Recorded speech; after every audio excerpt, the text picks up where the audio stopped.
Hello everyone.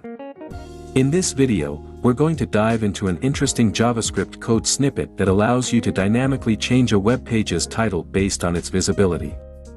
This can be a fun and creative way to engage your website visitors.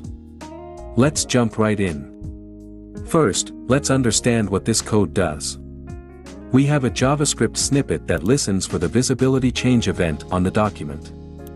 This event is triggered whenever the page's visibility changes, like when you switch to another tab or minimize your browser window. Let's see this code in action. As I switch to another tab or minimize the browser, you can observe the title changing to Anutrix Blogger. And when I come back to the tab, it reverts to the original title.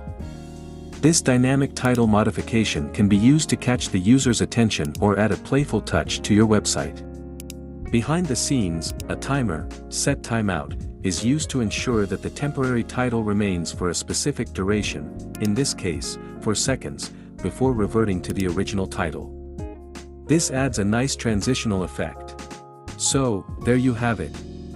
A simple yet creative way to modify your web page's title using JavaScript. This can be particularly useful for bloggers or website owners who want to add an extra layer of interactivity to their site. Feel free to customize the code to match your own ideas and themes.